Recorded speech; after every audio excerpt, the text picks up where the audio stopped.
ఏంటే పని చేయడానికి వచ్చి పక్కలోకి ఎక్కుదాం అనుకున్నావా? ప్రతిరోజు నా పక్కలో ఒక తుండాలని కోరుకుంటానే గాని జీవితాంతం నా పక్కన ఒక తుండాలని కోరుకోను. ఏ ఆడది భరించలేని నిజాన్ని నా చెల్లెలి భవిష్యత్తు కోసం నా కడుపులోనే దాచుకున్నాను.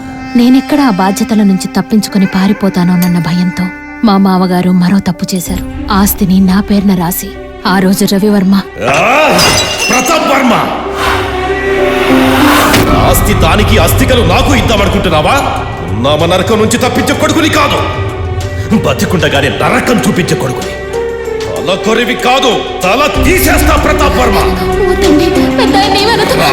పగలాడి ఏంటే ఎవరైనా పని చేస్తే జీతం తీసుకుంటారు, నువ్వేంటే మొత్తం ఆస్తి తీసేసుకుంటున్నావు? నువ్వు మామూలు దానివి కాదే. రవివర్మ, ఆ అమ్మాయిని ఏమనద్దురా. ఒకరి కోసం ఒకరు ఎంత ఇదైపోతున్నారు. నాన్న, నాకు డౌట్, ఇంతకు ఇది నాకు పెళ్ళాం అవుతుందా, పిన్నవుతుందా? పెళ్ళి నాతో ఇన్నాళ్ళు సరైన కొడుకుని కనలేకపోయిన అనుకున్నాను, అసలు మనిషినే కనలేదని అర్థమైంది.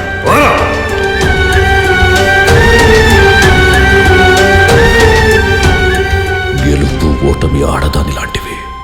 గెలుపు మనసిచ్చిన ఆడదానిలా ఒంటరిగా వచ్చి ఏకాంతంలో వాటేసుకుంటే, ఓటమి మనసు విరిగిన ఆడదానిలా నలుగురిలో చెంప పగలగొడుతుంది. నువ్వు గెలిచావని సంతోషపడకు, నేను ఓడానని సంబరపడకు. చావు నుంచి వచ్చైనా సరే నిన్ను చంపి తీరతా. ఈ స్థానం నాదే, ఈ ఆస్థానం నాదే. అలా వెళ్ళిపోయిన రవివర్మ తన తండ్రి చనిపోయినా రాలేదు. కానీ ఒకరోజు హఠాత్తుగా తిరిగొచ్చి, నన్ను మన్నించవా సార్ని, అనాథని.